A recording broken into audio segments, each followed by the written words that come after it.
The Red Room by H.G. Wells. Read by Peter Bishop. "It's your own choosing," said the man with the withered arm once more. I heard the faint sound of a stick and a shambling step on the flags in the passage outside. The door creaked on its hinges as a second old man entered, more bent, more wrinkled, more aged even than the first. He supported himself by the help of a crutch. His eyes were covered by a shade, and his lower lip, half averted, hung pale and pink from his decaying yellow teeth. He made straight for an armchair on the opposite side of the table, sat down clumsily, and began to cough. The man with the withered hand gave the newcomer a short glance of positive dislike. The old woman took no notice of his arrival, but remained with her eyes fixed steadily on the fire. "I said it's your own choosing," said the man with the withered hand, when the coughing had ceased for a while. "It's my own choosing," I answered. The man with the shade became aware of my presence for the first time, and threw his head back for a moment and sideways to see me. I caught a momentary glimpse of his eyes, small and bright and inflamed. Then he began to cough and splutter again. "Why don't you drink?" said the man with the withered arm, pushing the beer toward him.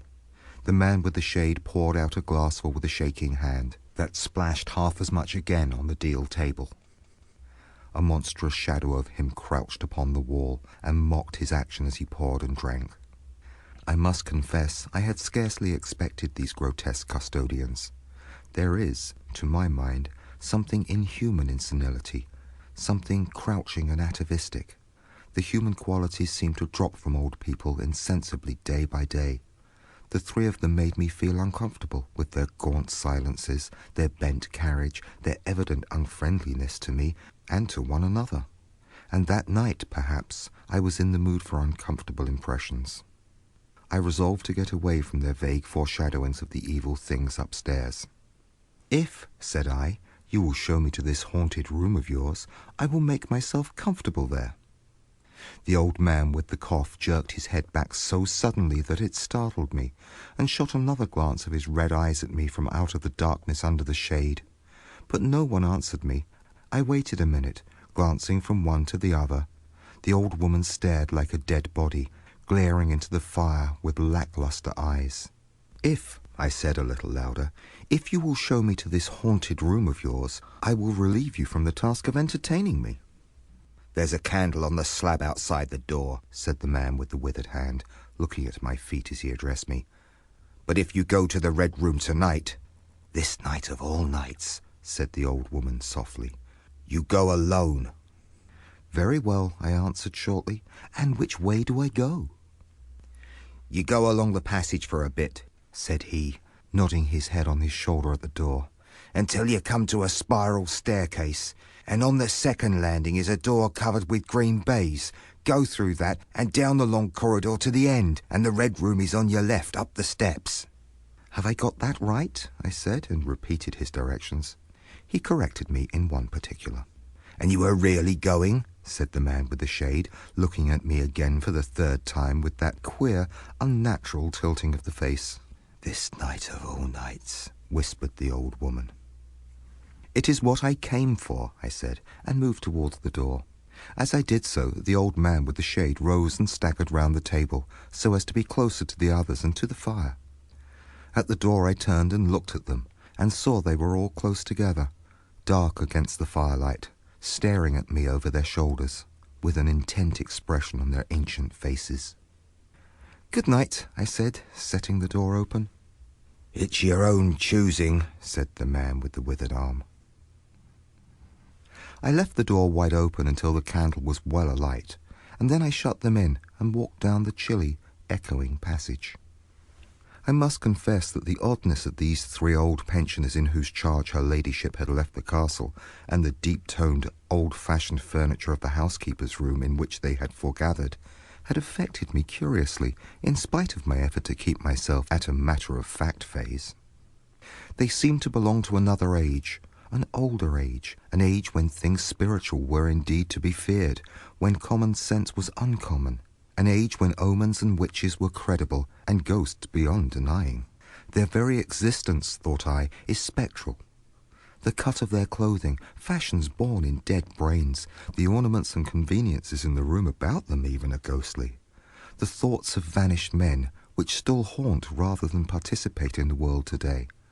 And the passage I was in, long and shadowy, with a film of moisture glistening on the wall, was as gaunt and cold as a thing that is dead and rigid. But with an effort, I sent such thoughts to the right about. The long, draughty subterranean passage was chilly and dusty, and my candle flared and made the shadows cower and quiver.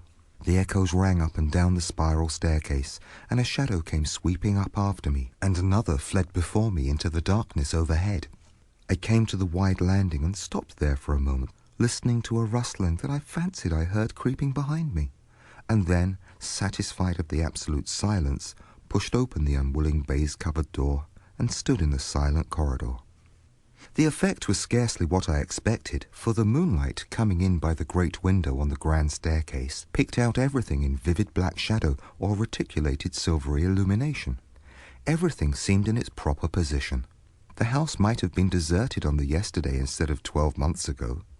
There were candles in the sockets of the sconces, and whatever dust had gathered on the carpets or upon the polished flooring was distributed so evenly as to be invisible in my candlelight.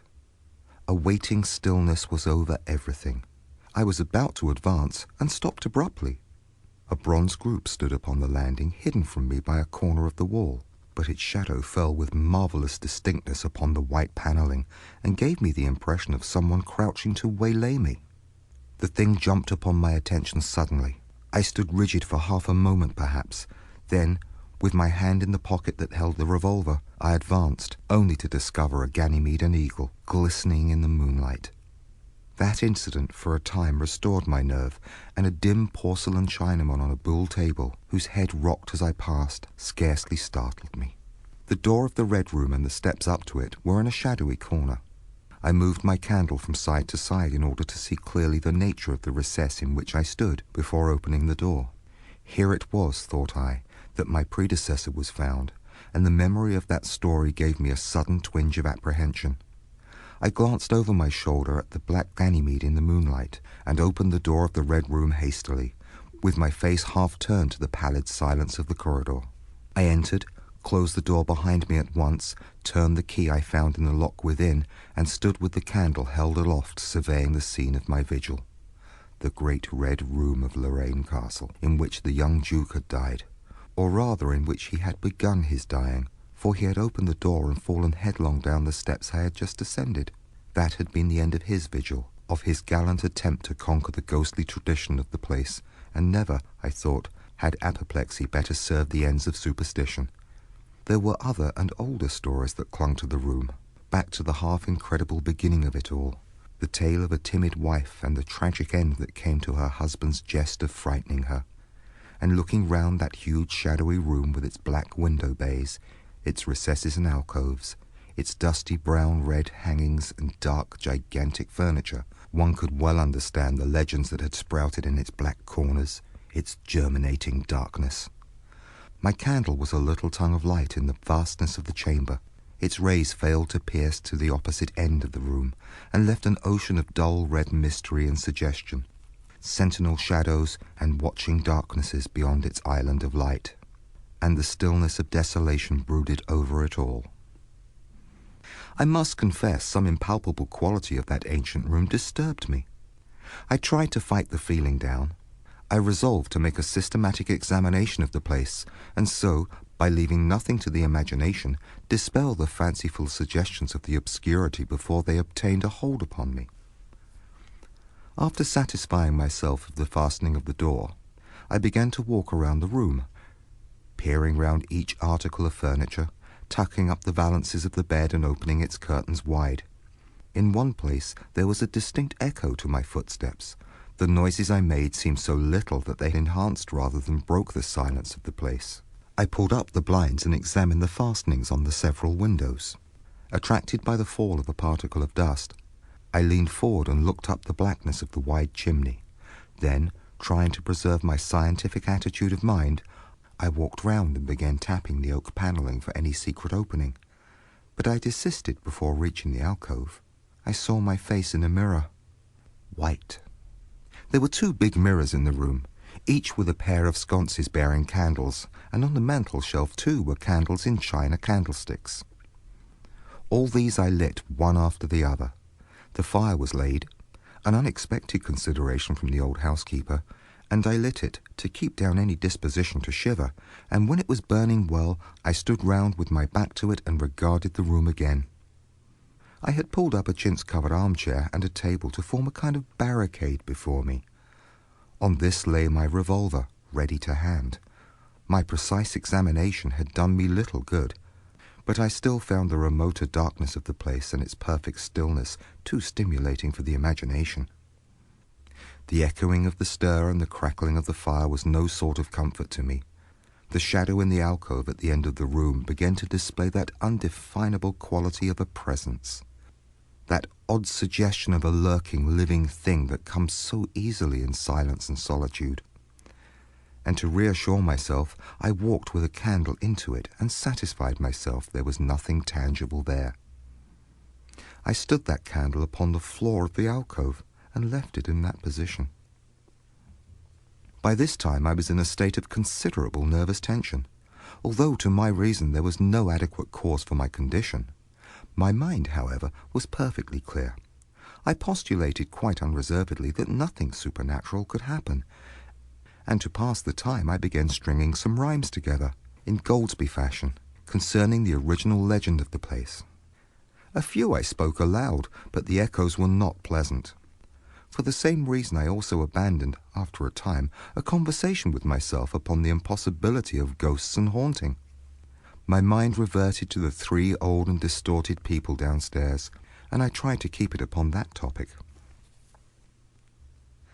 The sombre reds and greys of the room troubled me.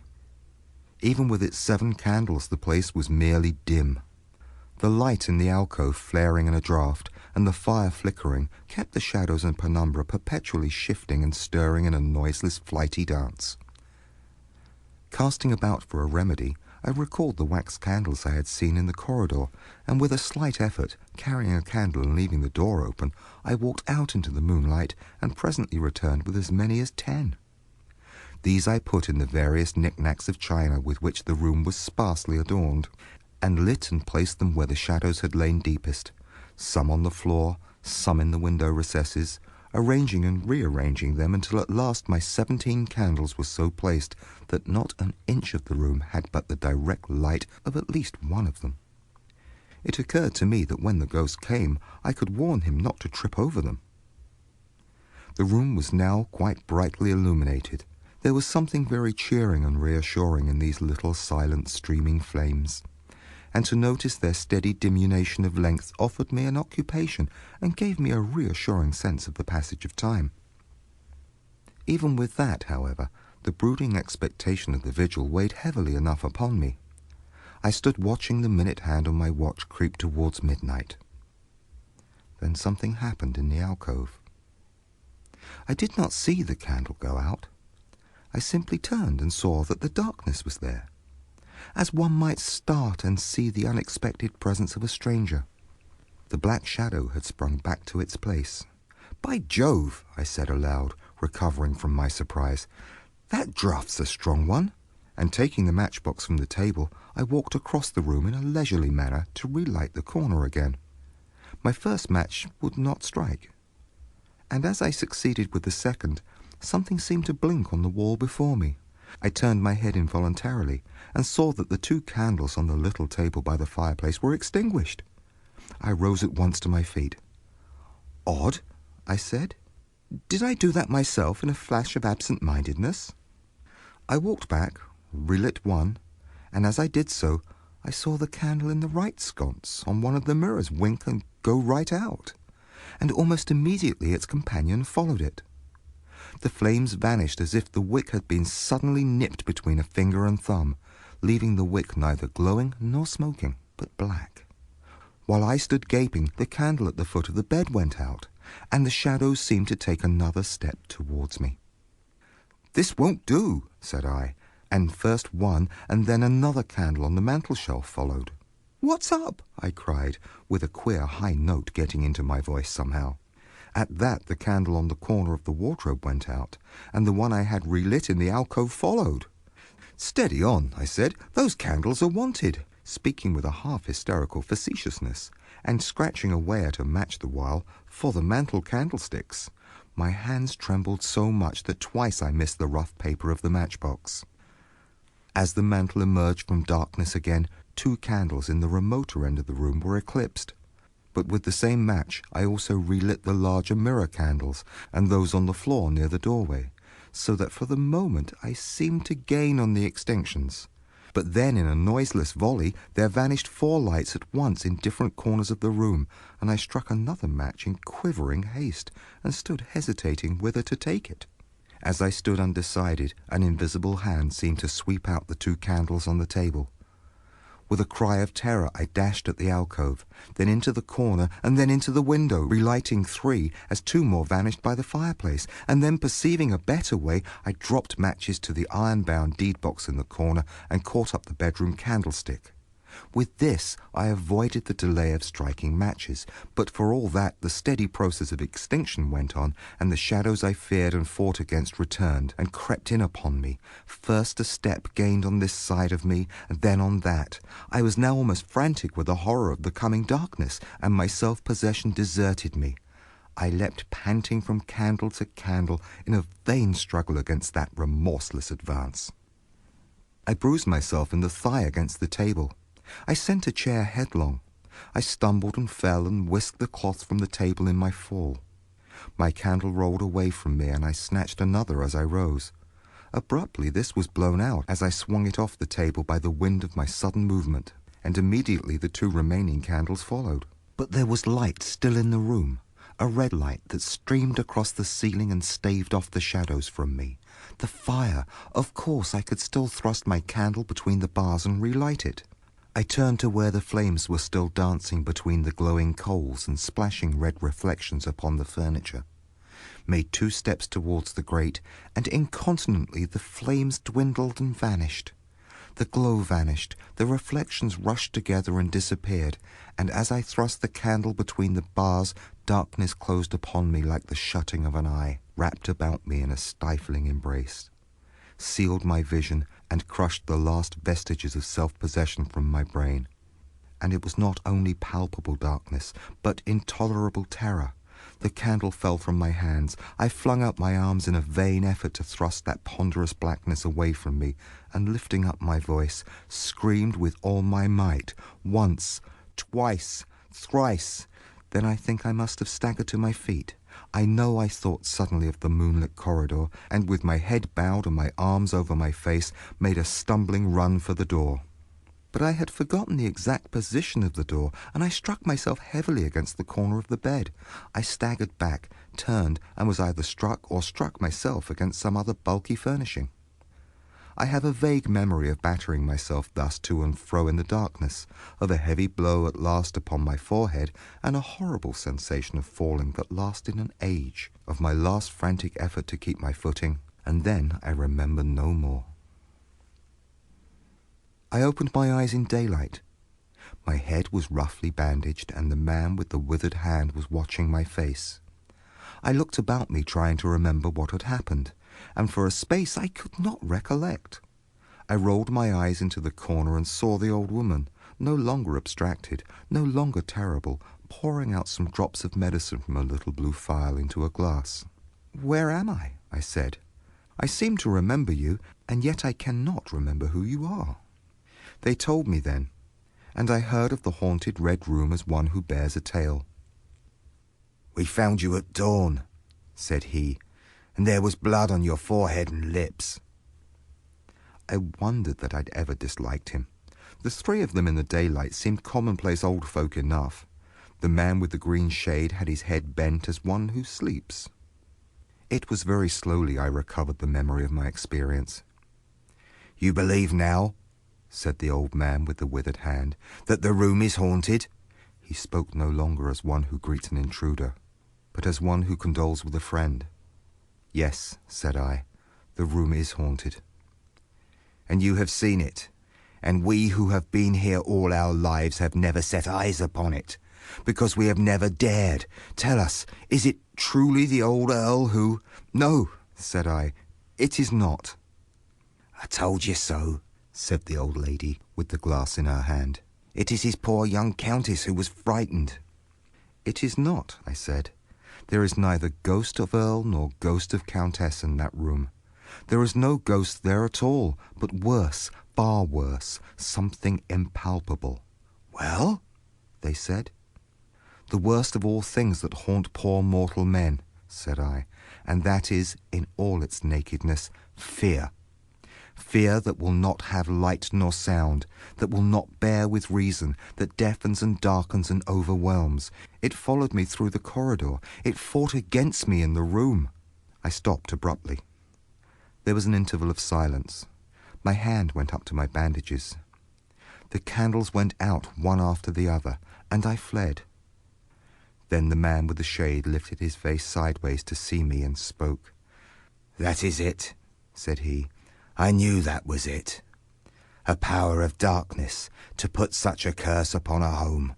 It lurks there always. You can feel it even in the daytime, even of a bright summer's day, in the hangings, in the curtains, keeping behind you however you face about. In the dusk it creeps in the corridor and follows you, so that you dare not turn. It is even as you say, fear itself is in that room, black fear, and there it will be, so long as this house of sin endures."